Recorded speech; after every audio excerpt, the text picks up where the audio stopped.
या कुन्देन्दु तुषारहारधवलां या शुभ्रवस्त्रान्वितां या वीणावरदण्डमण्डितकरं या श्वेतपद्मासनां या ब्रह्मच्युतशङ्करप्रभृतिभिर्देवैः सदा पूजितां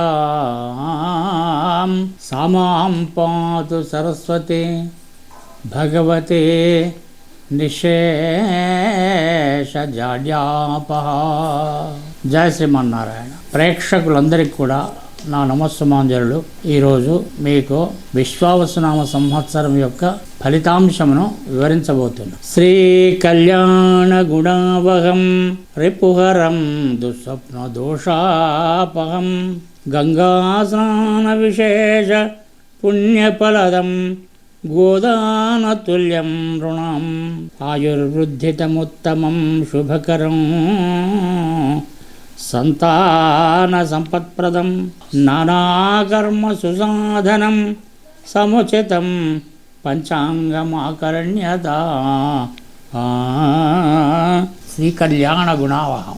ఈరోజు ఎవరైతే పంచాంగ శ్రవణాన్ని చేస్తారో వారికి సమస్తమైనటువంటి శుభకరములైనటువంటి అనుభవములు కలుగును. రిపుహరం, శత్రువులు నశించెదరు. శత్రువులు అంటే రెండు రకాలు ఉంటారు శత్రువులు. అంతఃశత్రువులు, బాహ్య శత్రువులు. బాహ్య శత్రువులేమో మనము అనుకునేటువంటి యొక్క బయటి ప్రపంచానికి సంబంధించినటువంటి మనుషులు, జంతువులు, మిగతా అన్నమాట. ఈర్ష్య, ద్వేషం, డంబం, దర్పంతో కూడుకున్నటువంటి మనుషులందరూ శత్రువులు. వాళ్ళు నశిస్తారు ఈరోజు పంచాంగం శ్రవణం చేస్తారు. అంతఃశత్రువులు కూడా కామక్రోధ లోభ మోహ మద మాత్సర్యాలు అనేటువంటి 6 శత్రువులు మన లోపలనే ఉన్నారు. ఆ శత్రువులు కూడా ఈరోజు పంచాంగ శ్రవణం చేయడం ద్వారా నశించిపోతారు. దుస్వప్న దోషాపహం. ఎప్పుడు కూడా పడుకున్నటువంటి వారికి చెడ్డ స్వప్నాలు, భయంకరమైన స్వప్నాలు మరి అటువంటి వస్తున్నాయి అని చాలామంది అంటుంటారు. ఈరోజు పంచాంగం శ్రవణం చేసినటువంటి వారికి ఆ స్వప్నాలు కూడా ఏవి రావు. గంగా స్నాన విశేష పుణ్యఫలం. గంగలో స్నానం చేసినటువంటి విశేషమైనటువంటి పుణ్యఫలం కలుగుతుంది వారికి. గోదానపల్యం తుల్యం రుణం. గోదానం, గంగలో కాశీలో గోదానం చేసినంత పుణ్యం కలుగుతుంది వాళ్లకు. ఆయుర్వృద్ధితముత్తమం. ఆయుష్యము పెరుగుతుంది, ఆరోగ్యము కలుగుతుంది, శుభకరమైనటువంటి కలుగుతుంది. సంతానం లేని వారికి సంతానం అవుతుంది. నానాకర్మ సుసాధనం. ఏవైతే మంచి పనులు ఉన్నాయో ఆ మంచి పనులు చేసినటువంటి పుణ్యం అంతా కూడా ఈరోజు పంచాంగ శ్రవణం చేసినటువంటి వారికి కలుగుతుంది అని దీని యొక్క అర్థం అన్నమాట. ఇప్పుడు మనం విశ్వావసునామ సంవత్సరం యొక్క ఫలితాంశాన్ని తెలుసుకొని పోదాం. విశ్వావసునామ సంవత్సర ఫలితాంశములు. ఈ సంవత్సరం నాకు రాజు రవి అంటే సూర్యుడు, మంత్రి చంద్రుడు, నవనాయకులలో అన్ని గ్రహాలు పాపాధిపత్యం కలుగుట వలన దేశంలో రాజులకు అనుకూలంగా లేక ప్రజలు చాలా కష్టాలకు పాలవుతారు. రాజు రవి సూర్యుడు అవ్వడం వలన మంత్రి చంద్రుడు 9 గ్రహాలలో అన్ని గ్రహాలు ఎక్కువగా పాప గ్రహాలకే ఆధిపత్యాలు ఎక్కువగా ఉండడం వలన దేశంలో పరిపాలన చేసేటువంటి యొక్క రాజులకు, రాజకీయ నాయకులకు అనుకూలంగా ఉండకపోవడం వలన ప్రజలు కూడా చాలా కష్టాలలో ఉంటారు. 5 గురి అవుతారు. మళ్ళీ పరస్పర ద్వేషాలు, రుసూయ భావాలతో రాజకీయ నాయకులు ప్రజల స్వార్థచిత్తులై ఒకళ్ళకొళ్ళు ద్వేషం పెంచుకోవడము, ఈర్ష్య, ద్వేషం, డంబం, దర్పం మొదలైనటువంటి చూపెట్టుకుంటూ రాజకీయ నాయకులందరూ కూడా ప్రజల పరిపాలిస్తారు. కాబట్టి ప్రజలు చిత్తులై స్వార్థంతో కూడుకున్నటువంటి మనసు గల వారై చంచలమైన స్వభావంతో సరైన నిర్ణయాలు తీసుకోలేకపోతారు. వర్ష లగ్నాధిపతి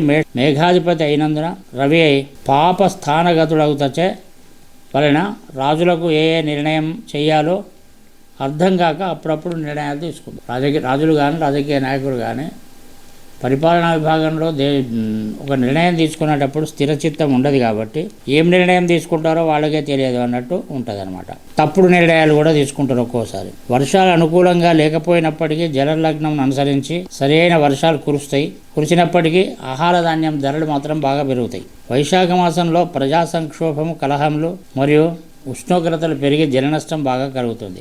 వర్షములు అనుకూలంగా లేకున్నా కూడా జలలగ్నం వలన అనుసరించి వర్షాలు మంచిగా కురుస్తాయి. ఆహార ధాన్యాలు ధరలు చాలా పెరుగుతాయి. వైశాఖ మాసం లోపల ప్రజా సంక్షోభము, కలహాలు మరియు ఉష్ణోగ్రతలు పెరిగి జల నష్టం కూడా ఎక్కువ కలిగే అవకాశం ఉంది. వర్ష లగ్నంలో అస్తమం లోపల 6 గ్రహాలు ఒకటేసారి షష్టగ్రహ కూటం అంటారు దీన్ని. షష్టగ్రహ కూటం ఉండడం వలన రైలు ప్రమాదాలు, విమాన ప్రమాదాలు, అగ్ని ప్రమాదాలు జరిగినప్పటికీ ప్రాణ నష్టం చాలా తక్కువగా అవుతుంది.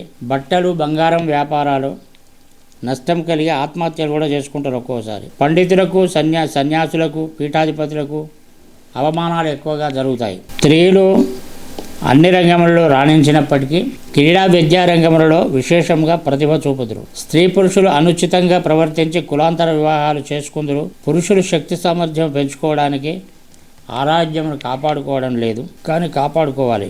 భార్యాభర్తల మధ్య సంయమనం లేకపోవడం పోట్లాడుకునే అవకాశం ఎక్కువగా ఉంటాయి. నెయ్యి, నూనె, పాల ఉత్పత్తుల ధరలు పెరుగుతూ ఉంటాయి. కందులు, శనగలు, ఎర్రని భూములు ఎక్కువగా పండుతాయి. ప్రతి మిర్చి, కూరగాయలు ధరలు లేక రైతులు చాలా నష్టపోతారు. బంగారం, వెండి ధరలు సమానంగా ఉంటాయి. ఈ సంవత్సరం ప్రపంచంలో భారతదేశ కీర్తి ప్రతిష్టలు ఆర్థిక, వైమానిక, వేద, సంగీత విద్యారంగాలలో పెరుగుతాయి. బాగా వృత్తి విద్యలు నశిస్తాయి. సైనిక, పోలీసు వ్యవస్థలలో ధైర్య సాహసాలు చాలా పనిచేస్తారు. సినిమా రంగము, ఐటీ వ్యవస్థ అనుకూలంగా ఉండకపోవచ్చును. విద్యుత్ వాహనాలు విరివిగా చలామణి అవుతాయి మరియు సోలార్ విద్యుత్తు వాడకం బాగా పెరిగిపోతుంది. ఆషాఢ, భాద్రపద మాసాలలో తుఫాన్లతో ప్రజలు, ప్రభుత్వాలు అనారోగ్యములతో భారీ నష్టమును కుంగిపోదురు. కొత్త రకమైనటువంటి వ్యాధులు వచ్చేటువంటి అవకాశం ఎక్కువగా ఉన్నది. పశుపక్షాదులు కూడా చాలా నశిస్తాయి. ఈ సంవత్సరము జ్యేష్ఠ శుద్ధ చతుర్దశి 10 జూను 2025 నుండి ఆషాఢ శుద్ధ పూర్ణమ 10 జూలై 2025 వరకు గురుమౌఢ్యమ ఉంటుంది. మార్గశిర శుద్ధ సప్తమి 27 నవంబర్ 2025 గురువారం నుండి మాఘబౌళ అమావాస్య తేదీ 17/2 వరకు 2026 వరకు మంగళవారం వరకు ప్రాగస్తమిత శుక్రమౌఢ్యమ.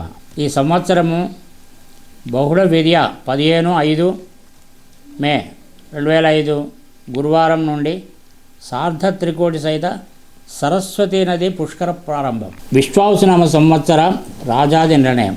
రాజు రవి, రాజవాహనం ఏనుగు, మంత్రి చంద్రుడు, సేనాధిపతి రవి, సస్యాధిపతి గురువు, ధాన్యాధిపతి కుజుడు, అర్ఘ్యాధిపతి రవి, మేఘాధిపతి రవి, రసాధిపతి శని, నిరసాధిపతి బుధుడు, పశుపాలకుడు యముడు, స్థాన సంరక్షకుడు యముడు. ఈ రెండింటికి పశుపాలకుడు, స్థాన సంరక్షకుడు యముడే అయినందున ఎక్కువ పశువులు నష్టపోయే అవకాశం ఉన్నది. ఒక తూము వర్షం, 2 తుమ్ముల గాలి, 7 విషంల పంట కలుగుతుంది. రాజవాహనము రవి అవడం వలన ప్రభువులకు పరస్పర విరోధము, అల్పవృష్టి, ప్రజలకు ప్రభువుల వలన శుభ శస్త్రముల వలన భయము, అగ్నిబాధలు కలుగుతాయి. పశువులు పాలు తక్కువగా ఇస్తాయి.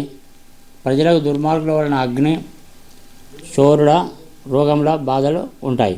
రాజకీయ పరివర్తనము, రాజకీయ కల్లోలములు, గోధుమలు, మిర్చి, మిరియాలు, కలప, ఎర్రని ధాన్యాలు, కెంపులు, ఆవాలు, రసాయన ఎరువులు, పశువుల ధరలు పెరుగుతాయి. మంత్రి చంద్రుడు అవ్వడం వలన, చంద్రుడు మంత్రి అవ్వడం వలన ప్రజాభ్యుదయము, రాజకీయ అభ్యుదయము, రాజులకు అభివృద్ధి, సమిష్టి సువృష్టి ఉంటుంది.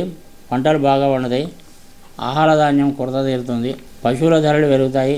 ప్రజలు ధర్మకార్యములు చేస్తారు. పశుపాలకుడు యముడవడం వలన ధరల అధిక మగుట, అల్పవృష్టి, పాడి పంటల తగ్గుట, పశువులు రోగాది పీడలతో అనుభవించుట. స్థాన సంరక్షకుడు యముడవడం మధ్య వర్షములు, మధ్య సస్యము, పాడి పంటలు తగ్గుట, పశువులకు హాని, ప్రజాక్షోభ వలన ధరలు పెరుగుతాయి.